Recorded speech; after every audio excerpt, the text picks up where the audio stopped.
Bonjour et bienvenue dans Les Experts. Aujourd'hui, je reçois Stéphanie Zetoun. Elle est auteure, agent littéraire, coach, rewriter et ghostwriter. Vous allez tout savoir effectivement sur son domaine.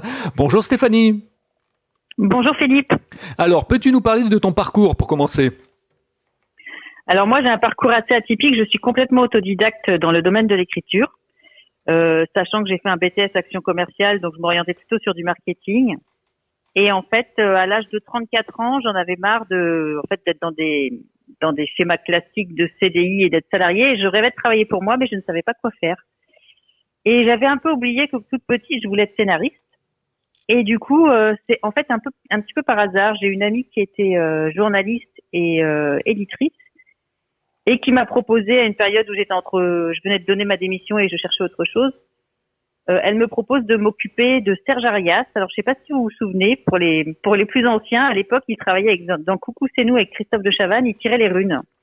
Ah oui, Et tout à fait. Je me rappelle de cet homme. C'est un grand mage avec une grande cape. Tout à fait. Voilà. Et en fait, il était en Martinique, il voulait faire un livre et elle me dit, tu voudrais pas travailler avec lui et l'aider à faire son bouquin. Et en fait, l'histoire a démarré comme ça. Donc, je me suis mise à travailler avec ce monsieur-là. J'avais jamais fait ça, hein, mais bon. Voilà, on a fait un agenda astrologique 2007 à l'époque. Et après, le but, c'était de lui trouver un éditeur et j'ai commencé à démarcher. Et il s'avère que, pour raccourcir un petit peu le propos, en démarchant les éditions Alphée, je rencontre le patron de la maison d'édition qui était l'ancien patron du Rocher et qui me dit, moi, votre projet m'intéresse, trouvez-moi, ils me font un concept, mais ça m'intéresse. Et d'autre part, je me consacre uniquement à la littérature positive, des choses qui vont faire du bien à l'humanité. Et moi, en fait, quelques années avant, j'avais quand même écrit un roman que j'avais appelé L'Envol et que j'avais essayé de publier, mais j'ai eu 52 refus. Donc, je m'étais dit, je suis nulle, je laisse tout tomber. Et quand ce monsieur-là me parle de ça, je me dis, tiens, je vais lui proposer mon manuscrit. Et une semaine après, il m'a dit qu'il me publiait mon roman. Donc, ça s'appelle Le bruissement de l'aile du papillon. Et c'est un peu, ce sont les deux projets qui ont signé mon entrée dans ce métier-là. Et ce roman, il parle de quoi en fait ? En fait, c'est une métaphore sur le passage de l'enfance à l'âge adulte. Et alors, ça m'est venu. Alors moi, j'ai une façon d'écrire qui est très particulière, notamment pour les romans. C'est qu'en fait, c'est comme si ça me vient la nuit. C'est comme si on me raconte l'histoire. C'est très, très particulier. Mais c'est un petit peu comme si j'étais en écriture automatique et que je canalisais. Et cette histoire s'est imposée à moi dans une période où j'étais pas très bien. Ma mère devait se faire opérer. Enfin, j'étais vraiment pas en super forme. Et j'ai cette histoire qui a commencé à me venir. Et en fait, c'est une métaphore avec le papillon. C'est-à-dire que le papillon passe dans différentes étapes pour grandir. Avant de devenir papillon, il est d'abord un petit œuf, une chrysalide. Il a besoin de briser sa chrysalide pour sortir ses ailes et pour s'envoler. Et donc, c'est un parallèle que j'ai fait avec le passage de l'enfance à l'adolescence et à l'âge adulte. Donc, tout le livre, c'est un peu un conte philosophique dans l'idée Le Petit Prince, l'alchimiste, etc. Et voilà, ça a été mon premier roman publié. Alors, je parie que le soir, tu dois avoir un petit carnet près de ta table de nuit, parce que justement, si tu as les bonnes idées dans la nuit, tu notes, quoi. Exactement. Surtout quand je suis en phase d'écriture, j'ai toujours un carnet à côté de moi parce que les idées viennent pour le roman et tout à n'importe quel moment, et notamment la nuit. Donc effectivement, j'ai toujours un petit calepin avec moi, ou même la journée, quand je me balade au, j'ai toujours de quoi écrire. Alors, quels sont tes mentors dans le domaine de l'écriture ? Alors moi, en fait, le livre qui m'a le plus marqué au départ, c'était L'Alchimiste de Paulo Coelho. Alors moi, je suis très branchée, c'est ma spécialité en tant que journaliste, dans le développement personnel, le bien-être, etc., les signes, les synchronicités, la spiritualité. Et donc, c'est ce livre, quand je l'ai lu, qui m'a vraiment ouverte à ça, aux synchronicités, aux choses que l'on peut percevoir et qui nous montrent que finalement, on n'est pas seul, mais qu'on est guidé. Après, j'aime beaucoup les livres de Bernard Werber, notamment Les Thanatonautes ou L'Empire des anges. Ça, je crois que c'est mon préféré, qui voudrait dire qu'en fait, on a tous un ange gardien et qu'on serait manipulé par des anges bienveillants. Après, j'aime bien les livres de Marc Lévy, j'aime bien Amélie Nothomb, j'aime bien... voilà, on va dire en fait ce qui est un peu considéré comme de la littérature populaire et parfois un peu mal perçue par l'élite. Alors que moi, je trouve que la littérature populaire, au contraire, c'est que ça fait rêver les gens et si ça a du succès, c'est pas pour rien. Donc voilà, c'est un peu ce type de livre qui me plaît en fait. Alors Stéphanie, tu es passée par le syndrome de l'imposteur ? Alors, au début, quand j'ai écrit Le bruissement de l'aile du papillon, pas du tout, parce qu'en fait, ça s'est tellement fait malgré moi et moi je voulais pas être éditée, mais c'est autour de moi où on m'a dit mais tu devrais te faire publier, que du coup je l'ai fait, mais un peu comme un enfant, en fait, complètement innocent. Après, quand j'ai eu tous les refus, je me suis dit que j'étais nulle et qu'il fallait pas aller dans cette voie-là, que ça valait rien. Donc après, ça n'a pas été le syndrome de l'imposteur, ça a plus été bon, laisse tomber, c'est pas pour toi. Et après, non, alors pas pour ça. Par contre, j'ai des personnes qui disent mes romans. Moi, je fais de l'écriture thérapeutique. Hein. J'ai une trilogie notamment avec un personnage qui revient dans les 3 livres, qui est le docteur Milko, qui est un espèce de sage qui donne des clés et des outils pour travailler sur soi. Et donc, dans ces 3 romans, je me suis un peu servi de mon expérience de journaliste bien-être qui a testé plein de techniques comme l'hypnose, la PNL, le MDR, enfin plein de choses en fait pour travailler sur ces émotions ou sur des problématiques que l'on peut avoir dans la vie. Et du coup, j'ai pas mal de lecteurs qui m'ont demandé si j'étais coach et si je pouvais éventuellement, aider les gens. Et alors ça, par contre, je me sens pas du tout légitime parce que pour moi, j'ai pas inventé une méthode, j'applique des choses que d'autres font. Et alors, même si les thérapeutes n'ont pas inventé l'hypnose ou autre, je me sentirais pas légitime à faire ça. Et pourtant, ça revient tout le temps. Mais c'est quelque chose que, en tout cas, pour l'instant, je fais pas. Et tu écris comment en fait? Tu écris sur du papier au premier abord, ou tu passes directement à l'ordinateur et tu prends quelques mots-clés sur une feuille de papier et après c'est un Canva ou alors c'est un flux direct? Moi, on est plus dans le flux direct. C'est-à-dire qu'en fait, moi, par exemple, le livre L'homme qui avait peur de rêver, en fait, l'idée m'est venue. En fait, j'ai fait un rêve, moi, où je rêvais que j'avais de la poussière sur ma main. Ça, c'était dans mon rêve. Et quand je me suis réveillée, je me suis frotté la main. Et j'ai trouvé ça très bizarre comme réaction, parce que c'était un rêve, c'était pas réel. Et ça a été le point de départ de mon roman, où je me suis dit, tiens, on va imaginer que quelqu'un qui dort rêve qu'il est aveugle, et quand il se réveille, il est pour de vrai aveugle. Donc, en fait, c'est le début de l'histoire. Et donc, je pars de ça, et je me mets face à mon ordinateur, parce que j'ai besoin d'écrire face à l'ordi. En fait, je le fais pas le calepin, c'est vraiment que pour prendre des notes. Et puis, je laisse venir, j'ai une phrase qui arrive, et puis après, ça part au fil de l'eau, et au fur et à mesure, bien sûr, je prends des notes sur un calepin pour typer mes personnages, me souvenir de l'âge qu'ils ont, de leurs caractéristiques physiques, psychologiques, etc. Donc là, après, il y a quand même un travail de structure. Mais j'ai quand même tendance à démarrer avec un premier jet qui vient comme ça, et je ne sais pas quel personnage va arriver, je ne sais pas quelle va être la fin quand je commence à écrire. Je m'auto-nourris au fur et à mesure, quoi. Quels sont les facteurs bloquants qui reviennent le plus souvent? Alors toi qui fais du coaching, qui accompagne les gens, justement pour ceux qui ont envie de mieux comprendre comment ils peuvent trouver une méthodologie à mieux écrire, quels sont les facteurs bloquants qui se répètent le plus souvent? Alors il y a le premier, je crois que c'est le syndrome de l'imposteur, où genre je suis pas capable, c'est pas pour moi, personne, ça va intéresser personne, etc. Après, pour tout ce qui est roman, ça, oui, en fait, c'est voilà, beaucoup pour les romans, beaucoup font des choses autobiographiques. Donc après, il y a la question de dire est-ce que je peux me permettre d'écrire par rapport à mes proches, etc. Donc ça peut être aussi des choses qui bloquent. Et alors le point qui revient tout le temps, mais c'est surtout pour les guides pratiques, c'est la structure. Les gens n'arrivent pas à structurer. C'est-à-dire que moi, je travaille beaucoup avec notamment des thérapeutes qui veulent faire un bouquin de leur méthode. Et la plupart, ce qu'ils me disent, c'est que j'ai 1 million d'idées, tout vient en même temps, je sais pas par quoi commencer, je sais pas comment structurer, etc. Et ça, c'est ma force. Je crois qu'on a tous un don ou quelque chose pour lequel on est doué. Alors moi, je leur dis, vous m'envoyez un manuscrit, un diamant brut avec toutes vos idées, tout, le maximum de choses dans un premier jet. Et moi, après, je structure. C'est vraiment, j'arrive toujours à trouver un fil conducteur, ça vient tout seul, en fait. Mon cerveau doit être fait pour ça.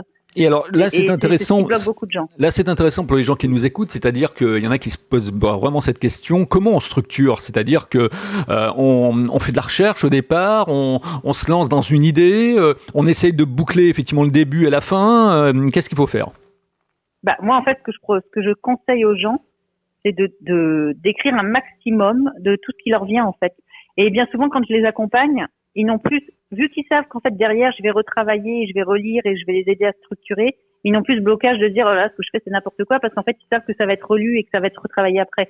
Donc, c'est vraiment de jeter sur le papier tout ce qui leur vient et de pas hésiter, même si c'est décousu, pas hésiter à faire un paragraphe sur, je dis n'importe quoi, c'est quelqu'un qui fait de la sophrologie, sur à quoi ça sert, un autre paragraphe sur des cas pratiques.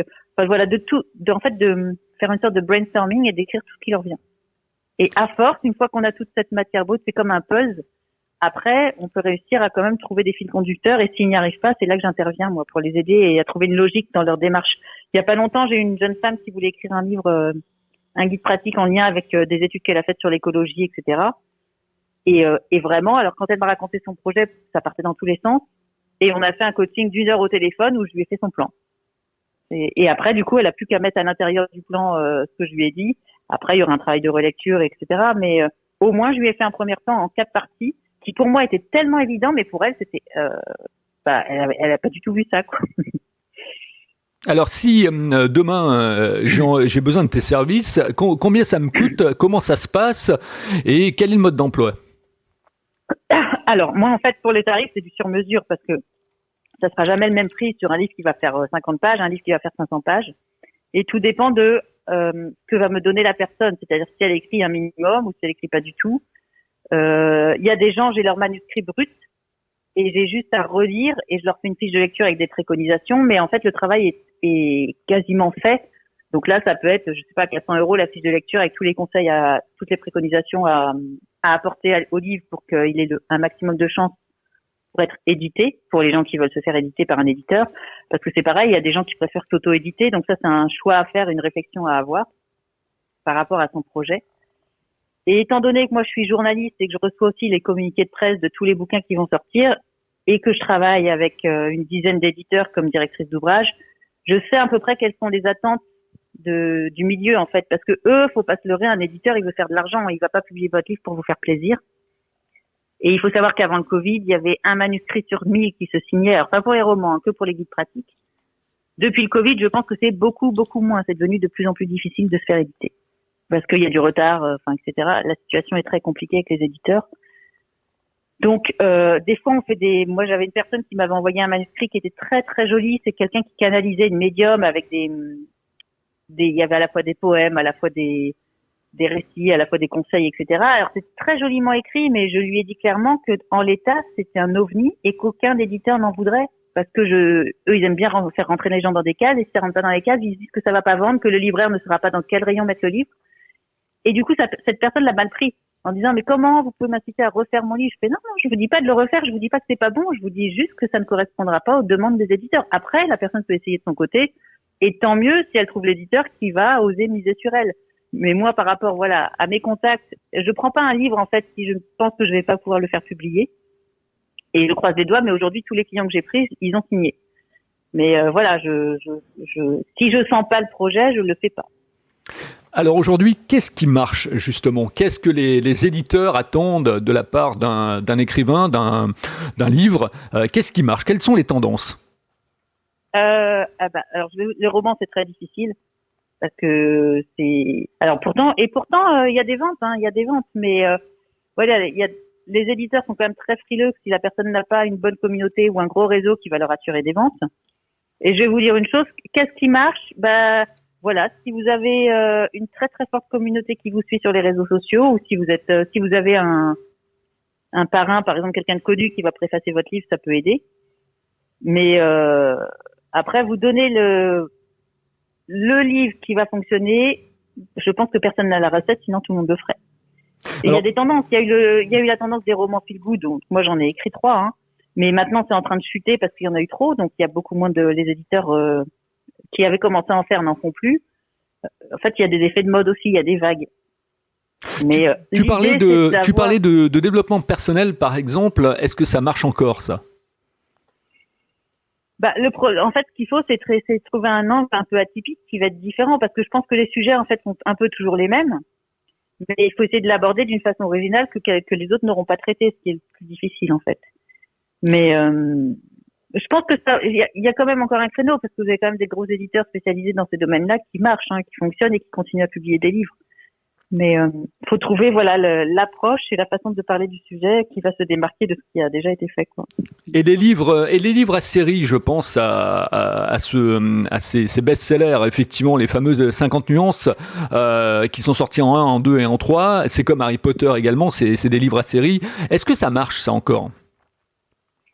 En fait, ça marche à partir du moment où le numéro 1 va faire un best-seller à plus de 100 000 exemplaires et qui va être traduit dans le monde entier. Là, vous aurez un 2 et un 3, mais c'est à condition que le premier cartonne. Je pense que les séries, elles fonctionnent si le premier a un engouement extraordinaire. Alors là, on a parlé donc du monde de l'édition, mais aujourd'hui, il y a des moyens pour pouvoir s'auto-éditer. Par exemple, KDP, Amazon. Tu crois beaucoup à ce vecteur, effectivement, de l'auto-édition aujourd'hui? Oui, après, je pense que c'est un moyen de... Bon, déjà, on gagne plus qu'avec un éditeur classique. Le KDP vous reverse 70% des droits, un éditeur, c'est 7-8. Et après, à condition de savoir communiquer et de savoir faire connaître son livre en fait au public, d'avoir un bon réseau. Si vous savez communiquer, utiliser la vidéo, etc., tous les réseaux sociaux, et vous avez moyen de faire connaître votre livre, effectivement, faut pas s'en priver. Alors, c'est vrai que quand on écrit, il y a des habitudes. On a des habitudes. Quelles sont tes habitudes? Tu écris avec de la musique, tu as besoin de silence, tu as besoin de gens autour. Quelle ambiance, en fait, se greffe? Non, alors moi, j'ai besoin d'être seule. Souvent, j'ai la musique quand je commence à écrire, et puis au bout d'un moment, je la coupe, parce que ça me perturbe quand j'ai besoin d'être concentrée. Et voilà, faut que je sois seule face à mon ordinateur. Et en général, c'est le matin. Moi, je vais faire du sport et après, je me mets à l'ordinateur. L'après-midi, je fais une pause en début d'après-midi et je m'y remets vers 5 heures où là, soit je fais de la relecture ou alors je continue mon livre. Et en général, quand j'arrête d'écrire, je me mets toujours la première phrase du paragraphe suivant pour que quand je reprends, quand je m'y remets 3 heures après ou 4 heures après, je sois pas perdue dans le fil. Et souvent, ce laps de temps, d'ailleurs là, par exemple, tout à l'heure, je suis en train d'écrire en ce moment un recueil de nouvelles.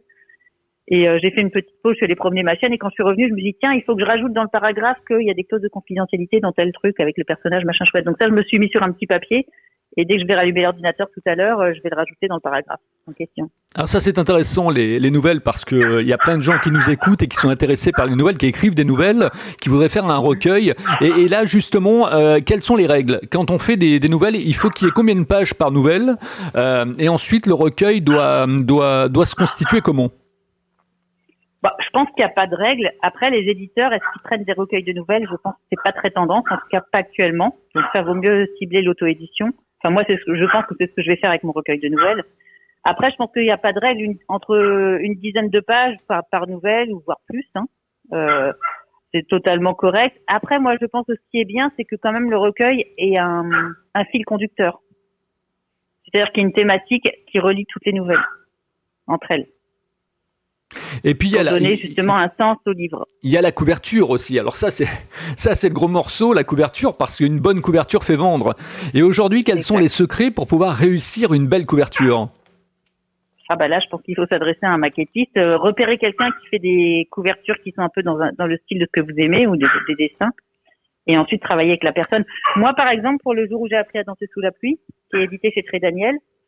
Il y a une fille qui s'appelle Émilie de Dieu que je suivais sur Facebook qui est médium et qui fait aussi ses propres livres et ses propres jeux de cartes et j'adorais tout ce qu'elle fait, j'adorais les couleurs, je trouve que tout est gai et en fait j'adorais tous ses dessins et du coup j'ai demandé à mon éditeur est-ce que je peux éventuellement faire appel à elle. Ils m'ont dit écoute oui selon le budget tu peux voir avec elle, ce qui est rare, en général ils font eux-mêmes, ils ont leur graphiste et tout, mais là ils m'ont dit ok si on s'accorde sur le tarif pourquoi pas. Et donc Émilie, je lui ai envoyé mon manuscrit. Et je lui ai dit, voilà, j'aimerais bien que tu puisses faire la couverture de mon roman, est-ce que ça t'intéresse et tout. Et elle l'a lu et elle m'a fait un truc, le premier jet, j'ai validé, j'ai dit j'adore. Et c'est ce qui est devenu la couverture de mon livre. Voilà. Et il faut compter combien, là aussi, soyons pratiques pour les gens qui nous écoutent, il faut compter combien pour une couverture par un illustrateur ou un graphiste?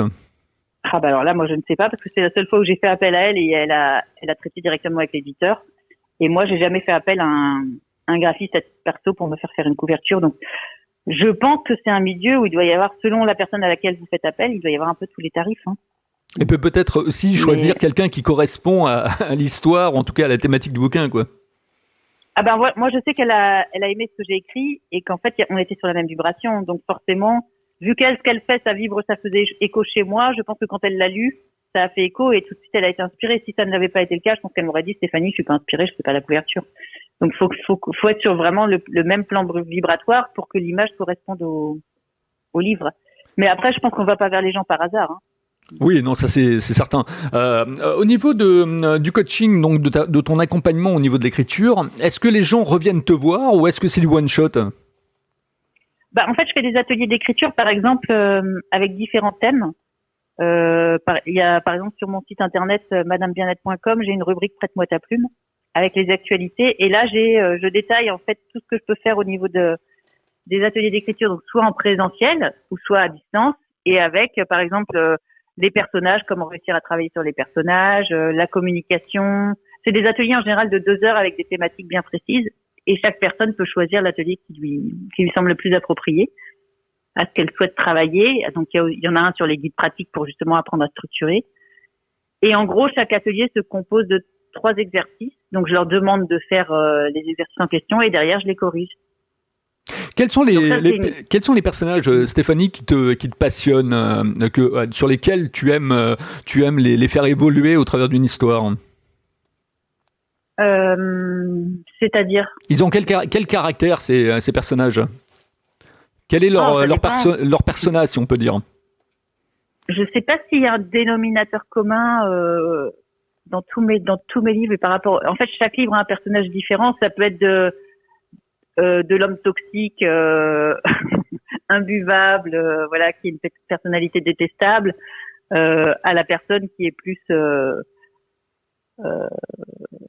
bien sous tout rapport, ou à la personne qui est sage. Je sais pas, en fait, j'ai pas de personnage type. C'est vraiment en fonction de l'histoire. Je pense que demain, je pourrais écrire sur un tueur à gages, en fait, un tueur en série. C'est vraiment, ce qui me plaît d'ailleurs dans l'exercice des nouvelles dans lequel je me suis lancée il y a 15 jours, et là j'en suis à la 4e, c'est qu'en fait à chaque histoire je change complètement d'univers. Donc vraiment, je crois qu'il n'y a pas de personnalité type. C'est ce qui est amusant en fait, c'est de changer à chaque fois. Comment tu te projettes dans un an, Stéphanie, par rapport à toutes tes activités? Comment tu te vois dans un an? Un an? Un an. Alors c'est à la fois court et à la fois long. Hein. Oui, en fait j'ai l'impression que c'est demain. Moi, dans un an, je me vois un peu continuer à faire ce que je fais aujourd'hui et continuer à avoir terminé le recueil de nouvelles, l'avoir publié. Et puis moi j'aimerais bien avoir vraiment un livre qui se vend. On va le rêve, mais c'est pas forcément dans un an. Ça, c'est d'avoir un best-seller et aussi d'avoir un livre adapté au cinéma. Ça, j'adorerais ça. Un de ma trilogie là. Je sais pas pourquoi, c'est un truc que j'aimerais bien. Mais sinon, dans un an, je me vois continuer, en fait, j'espère pouvoir continuer à faire ce que je fais et à continuer à en vivre. C'est ça le plus dur, parce que quand on est dans un milieu artistique, financièrement, c'est pas évident, hein. C'est pas évident. Ouais, je me doute. Il y a pas de sécurité, en fait. Donc voilà, faut savoir faire avec ça. Ça peut être un moteur aussi, le fait qu'il n'y ait pas nécessairement de sécurité. C'est-à-dire que tu es un peu au bord du ravin et tu es obligé de te remettre en question en permanence, quoi. Alors moi, ce qui me fait peur, c'est quand même l'arrivée de l'intelligence artificielle. Parce que, moi, je pense, là, par exemple, j'ai fait le storytelling en fait, je travaille aussi pour des agences de com, et il y a une personne qui avait besoin du storytelling pour des clients, elles, qui ont une ferme et qui font du fromage, donc des agriculteurs. Donc, je les ai interviewés et j'ai écrit leur histoire. Ça a fait 5-6 pages. Mais je me dis, aucun robot ne pourra faire ça, donc heureusement. Mais après, pour tout ce qui est livres, je crois qu'il y a même des livres pour enfants qui ont été déjà faits par l'intelligence artificielle et qui sont vendus sur Amazon. Mais moi, honnêtement, ça me fait peur. Hein. Le fameux chat GPT. Exactement. Je me dis, moi, mon métier, il va disparaître. Je vois pas ça d'un bon œil. Hein. Le progrès, faut le mettre au service de l'homme et pas l'inverse. Et j'ai l'impression que le risque, c'est que ce soit au détriment de l'homme, quoi. Je pense qu'il y aura des adaptations, à mon avis. L'humain va s'adapter, mais il y aura aussi des pertes d'emploi. Il va y avoir pas mal de choses. Ça va être un peu comme quand l'informatique est arrivée. Hein. Il y a eu de la casse, mais bon, il y a eu de l'adaptation aussi. Internet, effectivement, a lancé beaucoup l'informatique et a permis effectivement de vendre beaucoup d'ordinateurs. Donc, je pense qu'il y aura des reformulations. Les gens vont peut-être vivre différemment. Bon, j'espère qu'on va pas aller jusqu'à la puce bionique dans la tête, comme voudraient effectivement certains. Il a l'autorisation de le faire aux États-Unis. Hein. Oui, j'ai vu qu'il y avait effectivement des sociétés déjà qui étaient dedans. Elon Musk effectivement souhaite aller jusque là, et puis j'ai vu une société qui, alors là on n'a pas effectivement une incrustation de la puce au niveau du cortex, mais par contre on a la puce au niveau du cœur, c'est-à-dire qu'elle est juste effectivement sur le cœur, quoi. Mais c'est horrible. C'est horrible. Ça va nous conduire à être des cyborgs, en fait. Hein. J'avais lu un livre qui s'appelle L'intelligence du cœur, et ils avaient même fait des études. Ils ont réussi à démontrer qu'en fait le premier organe qui capte les émotions, c'est même pas le ventre, c'est-à-dire les intestins, le deuxième cerveau, c'est même pas le cerveau, c'est le cœur. C'est le cœur qui est en fait en lien direct avec tout ce qui se passe autour de nous. Alors j'imagine s'il est pucé, quoi. Oh là là. Moi, ça me... Non, je vois pas ça d'un très bon œil. Hein. Ah ben c'est clair, hein. Il y a pas mal de gens qui sont assez inquiets depuis quelques années avec la nanotechnologie et toutes les NFT et compagnie. Et on parle aussi maintenant de la monnaie numérique, hein. C'est-à-dire que il pourrait y avoir une démonétisation effectivement des pièces et des billets. Donc là aussi, ça va imposer de nouvelles règles. Alors, c'est pour mieux tracer les gens. Hein. Bah voilà, oui, c'est un peu ça, ouais. Je vais te poser la question que tout le monde attend, que l'audience effectivement adore dans les experts. Comment tu trouves, Stéphanie, ma façon d'interviewer les gens? Ah ben en fait, je la trouve très naturelle et ce que j'aime bien, c'est que c'est très fluide et dans l'écoute et dans l'improvisation, on va dire. C'est qu'en fait, l'interview s'est faite au fil de l'eau et que moi, je peux partir dans une autre direction et en fait, tu m'as suivi et du coup, c'est très limpide. C'est très limpide, très fluide. Comme, en fait, moi, je crois beaucoup à la fluidité des rencontres, des rendez-vous, etc. Et quand on rentre en contact avec quelqu'un et que des fois, les choses bloquent, les rendez-vous se font pas, ça se reporte et tout, c'est que c'est pas forcément juste. Et là, en fait, avec toi, ça a été très fluide. Tu m'as contacté, tu m'as proposé de faire une interview. Elle s'est faite, de manière très évidente. Et du coup, j'ai trouvé ça très agréable. Et puis je voulais qu'on termine avec ton site internet, donc madamebienetre.com. Oui. J'ai regardé des vidéos là d'un policier par exemple qui était haut gradé et qui est maintenant dans le magnétisme. J'ai regardé également un coach, un conférencier, Martin Latulipe. Et j'invite les gens à aller faire un petit tour du côté donc de mamanbienetre.com qui est ton site internet. Ils vont y trouver pas mal d'informations et ces fameuses vidéos. Est-ce que tu vas continuer donc à faire des vidéos ou est-ce que c'est derrière toi? Non, c'est derrière moi parce qu'à l'époque, j'avais quelqu'un qui m'aidait, qui filmait, qui faisait les montages et on travaille plus ensemble. Enfin, la personne a eu d'autres choses à faire et du coup, moi toute seule, je me sens pas en plus de tout ce que je fais, me faire aussi du montage vidéo, etc. C'est dommage parce que moi, j'adore interviewer. Tu vois ce que tu fais là, moi, j'adore faire ça, interviewer des gens qui me racontent leur histoire ou autre. Mais du coup, c'est plus compliqué. Donc non, ça j'ai mis ça de côté. Peut-être que un jour, ça reviendra, parce que je dis jamais, les portes sont jamais complètement fermées, on sait pas, hein, la vie. Mais non, pour l'instant, j'en fais plus en tout cas. Mais c'est vrai que c'est une émission que j'avais appelée Pourquoi pas vous, la trame de ces vidéos-là, et en fait, j'allais à la rencontre de personnes qui ont réalisé leurs rêves. C'était ça en fait l'idée. Donc j'ai interviewé pas mal de monde, et c'est toujours intéressant de voir des gens qui ont eu un accident qui leur a fait changer de parcours ou qui ont décidé de tout plaquer pour se lancer et faire ce qu'ils aiment. Donc c'est ça. C'était à titre d'exemple pour les autres, pour donner du courage. C'était l'idée en fait de ma chaîne YouTube. Alors, je recevais aujourd'hui Stéphanie Zetoun, qui est auteur, agent littéraire, coach, journaliste, rewriter et ghostwriter, je vais y arriver. Donc, où on peut continuer à discuter avec toi parce qu'on a été sensibilisé par tes propos, parce qu'on a envie effectivement d'en savoir plus sur toi. Tu es présente sur les réseaux, je suppose? Oui, j'ai ma page, j'ai 2 pages Facebook, Madame Bien-être ou Prête-moi ta plume, et mon site internet madamebienetre.com où il y a un contact où les gens peuvent me contacter, Stéphanie@madamebienetre.com. Merci à toi en tout cas Stéphanie, et puis je vais suivre un peu ce que tu fais, hein, parce que c'est intéressant de voir comment les gens évoluent. Et puis donc je te souhaite bon vent comme on dit en Bretagne pour effectivement toutes tes activités, et je pense que tu apportes plein de bonheur aux gens et tu leur permets effectivement de transformer leur idée en rêve, quoi. Et si je peux y contribuer, en tout cas, c'est la plus belle récompense que j'ai, c'est où les témoignages des lecteurs qui me disent qu'ils ont été touchés par ce que j'écris, ça vaut tout le reste en fait. Merci à toi Stéphanie. Merci Philippe.